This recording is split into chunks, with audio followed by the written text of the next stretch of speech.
que você sente que é de maior dificuldade dos alunos que chegam? Se é uma questão de falta de habilidade para escrever, que não tem prática, se é uma questão de não entender essa parte técnica de avaliação dos perfis de cada banca, se é uma dificuldade do conteúdo mesmo, que aí não tem muito o que fazer, ou é uma questão emocional, a pessoa na hora trava. Quais são as dificuldades mais comuns dos alunos? São quase todas essas. Pelo isso tempo que a gente conhece. Mas se eu for mesmo dizer, primeira coisa, assim, primeira questão que a pessoa chega é essa trava. Trava. A pessoa chega e fala assim, não sei escrever. E aí eu vou até contra aí, né, assim, a maioria das pessoas falam, né, assim, pensam, né, redação do zero. Eu falo pro candidato quando ele chega, eu falo assim, deixa eu falar assim, sua redação não é do zero.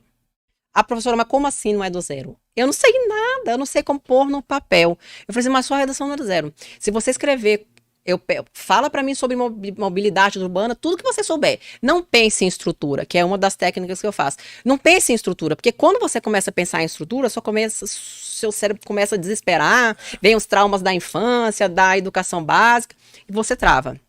Né? Então, põe aqui no papel.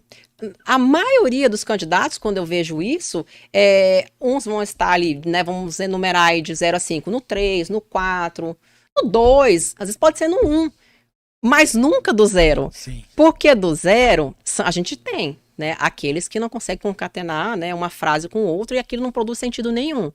Né? Então, assim, então não é do 0, você tem um ponto e você vai ter que adequar aquela banca. Sim. Então, se é um candidato, aí vem se é um candidato que tem mais dificuldade, por exemplo, em microestrutura, porque a gente tem, né? Tem gente que tem dificuldade, assim, às vezes ela vai olhar um texto, tem 20 erros de português. Então, se ela percebe, então assim, já escolhe então uma banca que vai dar mais valor, né? Então, isso também é um caminho. Já olha uma banca que vai dar mais valor ao contexto geral do conteúdo. Claro que assim, mas continua se esforçando, né? Continua buscando, claro, né? Do seu caminho, mas muitas vezes você pode, de repente, direcionar para um outro concurso, estudar, porque assim, dependendo da quantidade de erros, 30, 40, 50, eu já vi, redação com 60 erros, 30 linhas. Né? Então, assim, se você tem isso, né? Então, assim, é uma dificuldade sua. Então, para onde que você vai caminhar ali? Né? Me parece que a maioria desses concurseiros, eles têm uma dificuldade por crença limitante. Porque, bom, o cara quer ir do 0 ao 100 da noite pro dia. Exato. Não aí o que você faz primeiro dá o primeiro passo. Porque depois que ele começa, sem pensar em estrutura, sem pensar em organização, começa a escrever. Porque depois que ele começou, para ir adequando com o carro em movimento, é muito mais fácil, né? Isso aconteceu comigo.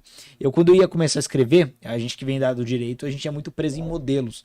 Estágio é assim, a gente pega muito modelo pronto e fica mudando informação. Isso torna todo mundo medíocre, porque você não evolui, não consegue escrever.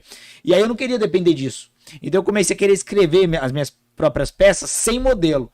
E eu lembro que eu ficava uma hora e meia em um parágrafo. Eu extremamente travado. O que me destravou foi o seguinte, é um pouco da malícia que hoje eu tenho que passar para os meus alunos.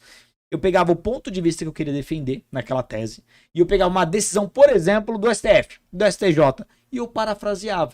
Porque só o fato de eu parafrasear me permitia sair do 0, começar a escrever, então já não estava mais parado. É uma técnica. E começar a entender as palavras que eram usadas, a forma como eles estruturavam aquelas ideias, e eu ia aos poucos escrevendo. Ali foi tudo muito mais fácil, justamente porque eu estava escrevendo.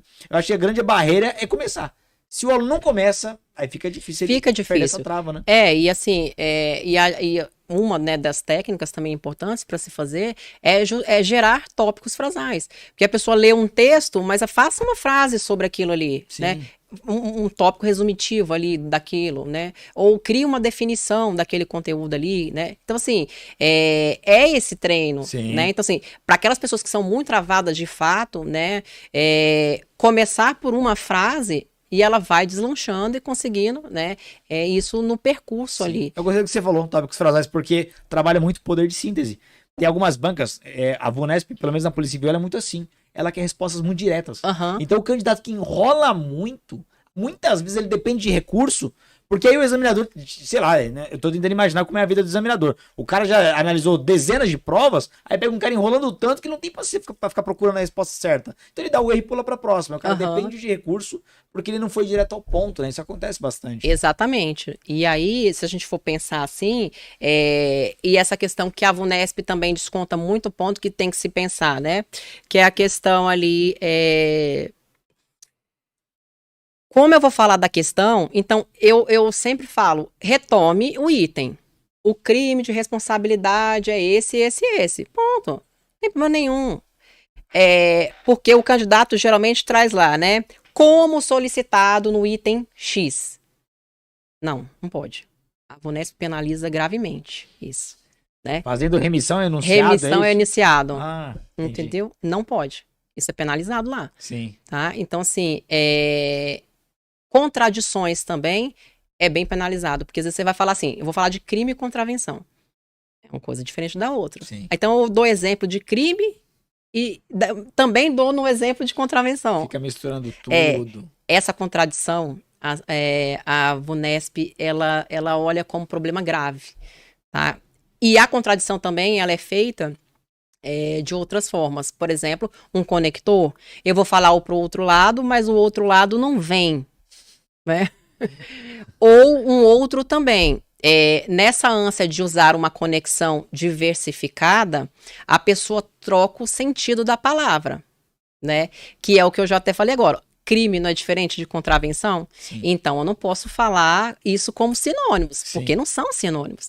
Então, muitas vezes, na ânsia da gente fazer a gente fala aí a coesão, né, lexical, que eu vou retomar ali uma palavra, de mesmo ali natureza, semântica, do mesmo campo ali, muitas vezes nessa ânsia, eu troco uma palavra que não tem relação. E a banca chama isso de contradição grave, tá? Então, penaliza bastante. Penaliza bastante. Então, isso é um cuidado que tem que se ter ali. Sim. Né? Tatiana, fazer uma pergunta. A gente tá falando muito, inclusive, que alguns problemas, a verdadeira raiz está em crenças limitantes.